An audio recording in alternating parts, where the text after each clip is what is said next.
Selamat pagi semuanya, terutama dosen pengampu saya mata kuliah pengantar akuntansi, Bapak Wirmi Eka Putra SEMSI. Perkenalkan, saya Tiar Monika dengan NIM C1B021251, ruang R003, Prodi Manajemen Fakultas Ekonomi dan Bisnis. Di sini saya akan membahas mengenai materi penyusunan laporan keuangan dan jurnal pembalik perusahaan jasa. Baiklah, materi yang pertama yaitu laporan keuangan perusahaan jasa.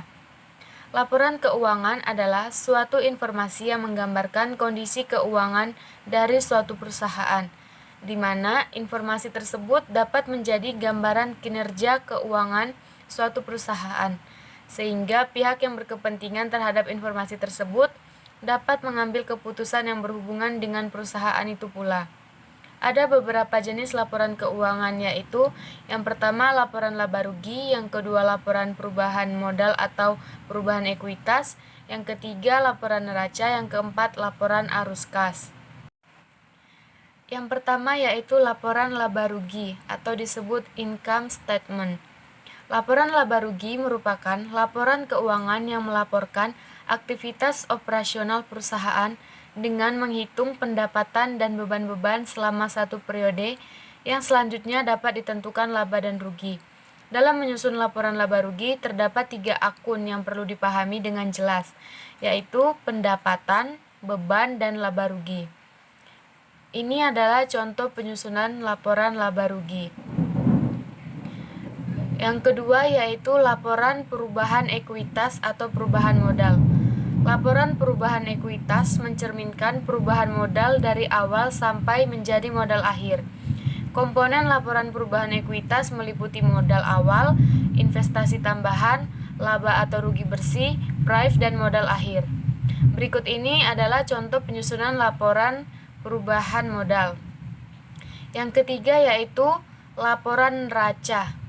Neraca merupakan laporan keuangan yang menyajikan tentang aktiva, kewajiban, dan modal perusahaan pada saat tertentu. Dan ini adalah contoh penyusunan laporan neraca. Yang keempat adalah laporan arus kas. Laporan arus kas merupakan laporan keuangan yang berisi arus kas masuk dan kas keluar suatu perusahaan pada periode tertentu.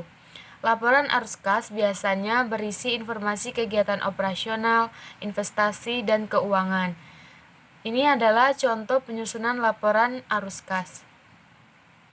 Materi yang kedua yaitu jurnal pembalik. Jurnal pembalik merupakan jurnal untuk membalik, jurnal penyesuaian yang menimbulkan akun neraca. Apabila tidak dibalik akan menimbulkan akun ganda. Dengan kata lain, jurnal pembalik atau biasa disebut reversing entries dibuat pada awal periode akuntansi berikutnya untuk membalik jurnal penyesuaian yang menimbulkan akun real yang baru.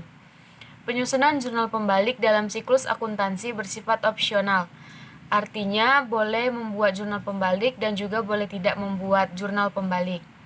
Fungsi dibuatnya jurnal pembalik antara lain yang pertama, mempermudah pencatatan transaksi pada awal periode akuntansi yang baru, terutama yang berhubungan dengan ayat jurnal penyesuaian.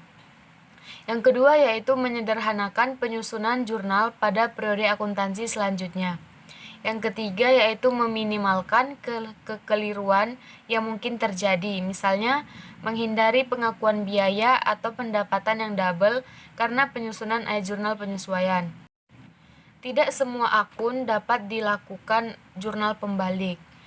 Berikut ini adalah beberapa akun jurnal penyesuaian yang memerlukan jurnal pembalik. Yang pertama yaitu beban yang dibayar di muka, yaitu beban yang sudah dibayar namun belum dicatat sebagai beban pada periode tersebut. Yang kedua yaitu beban yang masih harus dibayar, merupakan beban yang masih harus dibayar oleh perusahaan pada akhir periode akuntansi, sehingga beban tersebut masih berlanjut pada periode berikutnya. Yang ketiga yaitu pendapatan yang diterima di muka, merupakan pendapatan yang diterima perusahaan pada awal transaksi yang belum dilakukan kepada pelanggan. Yang terakhir yaitu pendapatan yang masih akan diterima, yaitu pendapatan yang sudah terjadi namun belum diakui sebagai pendapatan perusahaan karena alasan tertentu. Baiklah, itulah yang dapat saya sampaikan. mengenai materi kali ini. Apabila ada kesalahan, saya mohon maaf. Saya akhiri, sekian dan terima kasih.